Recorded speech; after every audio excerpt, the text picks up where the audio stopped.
Hello everyone, welcome to sleepy classes. कैसे हैं आप लोग? होपफुली अच्छे होंगे। तो आज कवर करेंगे 5 मिनट्स में एक बहुत ही इंपॉर्टेंट न्यूज़। और न्यूज़ क्या है कि इंटरनेशनल लेबर ऑर्गेनाइजेशन, जो कि आप जानते हैं एक स्पेशलाइज्ड एजेंसी है यूनाइटेड नेशंस का, उन्होंने एक रिपोर्ट रिलीज़ किया है जिसका नाम है monitor on world of work, और इसका 9th एडिशन ये है और ये रिसेंटली इसको रिलीज़ किया। देखिए, अब इसको हमने क्यों लिया है इस टॉपिक को, क्योंकि आईएलओ आपके प्रीलिम्स पॉइंट ऑफ व्यू, चाहे वो स्टेट पीसीएस हो या यूपीएससी हो, उस पे बेस्ड क्वेश्चंस पूछे जा सकते हैं। इसके अलावा जो आईएलओ है, इससे रिलेटेड जो भी रिपोर्ट्स आते हैं उसके जो पॉइंट्स होते हैं उसको आप मेंस आंसर राइटिंग में भी यूज़ कर सकते हैं। तो ये रिपोर्ट आपके लिए बहुत ही मतलब इंपॉर्टेंट है, तो इसको हम लोग थोड़े से अच्छे से देखते हैं। चलिए देखते हैं क्या। देखिए, रिपोर्ट क्या कर रहा है। सबसे पहले तो ये ग्लोबल ओवरव्यू दे रहा है कि सारे कंट्रीज जो हैं वो कैसे टैकल कर रहे हैं जो लेबर मार्केट रिकवरी हो रहा है आफ्टर पैंडेमिक। क्योंकि आपको पता है कोविड-19 के समय जो है जो लेबर मार्केट है उसको काफ़ी सेटबैक लगा था, बहुत जॉब लॉसेस हुआ था।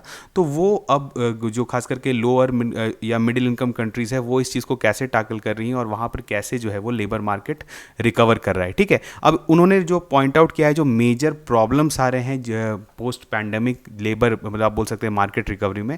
तो सबसे पहले तो अभी आप देख रहे हैं जो रशिया यूक्रेन क्राइसिस हो गया, उसकी वजह से ऑयल्स प्राइसेस इन्फ्लेट हो गए हैं। ठीक है, तो उसके वजह से बहुत सारे जॉब लॉसेस भी क्रिएट हुए हैं, क्योंकि बहुत सारे कंपनीज जो है वो अपना रीसेटलमेंट कर रही हैं, जिसकी वजह से जॉब लॉसेस हुए हैं। दूसरा क्या है, सारे कंट्रीज, ऑलमोस्ट सारी कंट्रीज जो है अभी हाई इन्फ्लेशन जो है वो झेल रही है। अभी आप जानते हैं इंडिया का भी जो सीपीआई है वो 7.5 को क्रॉस कर चुका था, तो इंडिया में भी काफ़ी हाई इन्फ्लेशन है। तीसरा क्या है कि अभी भी, क्योंकि आप देखेंगे चाइना में अभी रिसेंटली जो है लॉकडाउन लगा था, और चाइना जो है वो मैन्युफैक्चरिंग सेंटर है वर्ल्ड का, तो वहाँ पर अभी कोविड-19 की वजह से फिर से रेस्ट्रिक्शंस लग गए। तो जो ये रेस्ट्रिक्शंस परसिस्ट कर रहे हैं ये भी रोक रहे हैं आपके ग्लोबल लेबर मार्केट रिकवरी में। ठीक है, ये रिपोर्ट जो है ये सब चीज़ को पॉइंट आउट करता है। इसके अलावा जो उन्होंने डेटा दिया है कि देखिए, अगर आप बोलेंगे कि द रिपोर्ट फाइंड्स, देखिए आफ्टर सिग्निफिकेंट गेन्स, जो हमारा जो लास्ट क्वार्टर था 2021 का, जो एक्चुअली आप बोल सकते हैं पोस्ट पैंडमिक जो क्वार्टर था, वहाँ पर काफ़ी अच्छा रिकवरी दिखा था। ठीक है, लेकिन उसके बाद जो फर्स्ट क्वार्टर ऑफ 2022 हुआ है, अगेन यहाँ पर काफ़ी ज़्यादा ड्रॉप हुआ है। यहाँ पर आप अगर नंबर ऑफ वर्क आज जो वर्कड हुआ है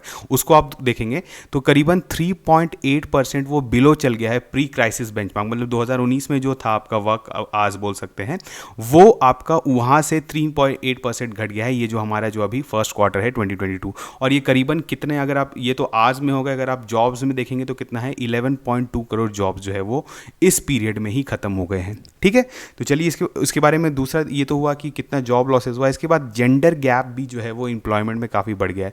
अगर आप देखेंगे कि फॉर एवरी 100 वुमेन, देखिए अगेन ये सब पॉइंट्स आप मेंस में कोट कर सकते हैं, for every 100 women at work prior to the pandemic, मतलब 100 वुमेन अगर जो पैंडेमिक के पहले काम कर रही थी, उसमें से 12.3 वुमेन जो है वो अपना जॉब जो है वो खो चुकी हैं।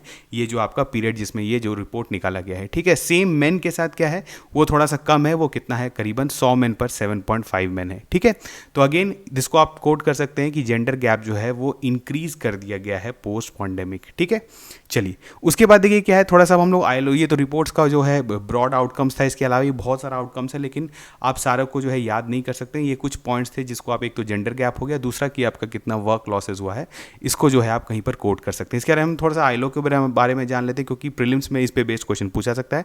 तो आईएलओ देखिए वन ऑफ द स्पेशलाइज्ड, मतलब फर्स्ट स्पेशलाइज्ड एजेंसी है ऑफ यूएन का, और यहाँ पर सबसे इंपॉर्टेंट क्या हो जाता है कि देखिए ये प्री यूएन ऑर्गेनाइजेशन है। जो आपको पता है लीग ऑफ नेशंस जो बना था, जो कि ब्रेटन वुड के पहले बना था, तो उसने ये ऑर्गेनाइजेशन फॉर्म किया था। तो ये बहुत ही पुराना ऑर्गेनाइजेशन होता है और one of the oldest specialised agency of United Nations है। ठीक है, उसके बाद देखिए इसका क्या है, ऑर्गेनाइजेशन का मेन काम क्या है, it is responsible for setting labour standards. जो भी लेबर, आप बोल सकते हैं एक तरह से ये सोशलिस्ट ऑर्गेनाइजेशन है, जो कि बेसिकली जो लेबर्स का जो है उनके ओवरऑल डेवलपमेंट, उनके राइट्स के लिए काम करता है। और अगर आप बोलेंगे तो क्या करता है, develop policies, devise programmes, promoting decent work for all women and men. ठीक है, चलिए उसके बाद क्या है, देखिए it is the only tripartite जो है ये आप एजेंसी है।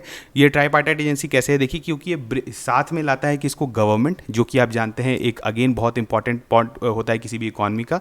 दूसरा एम्प्लॉयर्स, ठीक है, जो एम्प्लॉयज़ जो एम्प्लॉयज़ जो मतलब बिजनेस जनरेशन करते हैं, और इसके अलावा जो वर्कर्स हैं, तो तीनों का जो है इसमें एक तरह से मतलब एक तरह से एसोसिएशन है, और तीनों मिलके जो है पॉसिबल सॉल्यूशंस निकालते हैं करेंटली इसमें 187 मेंबर स्टेट्स हैं, ठीक है। इसका पेरेंट ऑर्गेनाइजेशन कौन है, आप जानते हैं इकोनॉमिक एंड सोशल काउंसिल, जिसको हम लोग इकोसॉक भी बोलते हैं, और ये क्या है, आप एक प्रिंसिपल ऑर्गन है आपका यूनाइटेड नेशंस का। तो अगेन आपके लिए इंपॉर्टेंट हो जाता है। चलिए उसके बाद हम लोग देखते हैं अब जो अदर, जैसे अभी ये हमने देखा कि मॉनिटर है ऑफ वर्ल्ड ऑफ वर्क जो एक रिपोर्ट निकाल रही है। इसके अलावा इंपॉर्टेंट रिपोर्ट्स आईएलओ और क्या निकालता है जो आपसे पूछा जा सकता है प्रीलिम्स में, वो क्या है, world employment and social outlook, ठीक है।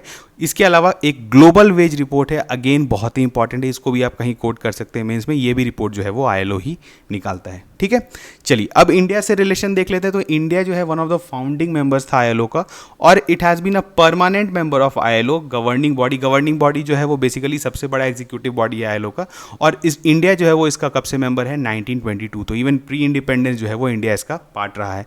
और आईएलओ ऑफिस इंडिया में कब स्टार्ट किया गया था, 1928 में। अभी अगर आप रिसेंटली देखेंगे इंडिया और आईएलओ का रिलेशन, तो जून 2021 में India completed its term as chair of governing body, जो कि हमने कहा कि मेजर एग्जीक्यूटिव बॉडी। और इंडिया किस पीरियड के लिए था, अक्टूबर 2020 से लेकर जून 2021। तो अगेन आपके लिए इंपॉर्टेंट इन्फॉर्मेशन हो सकता है कि इंडिया जो है वो कब गवर्निंग बॉडी बना था आईएलओ का रिसेंटली, ठीक है।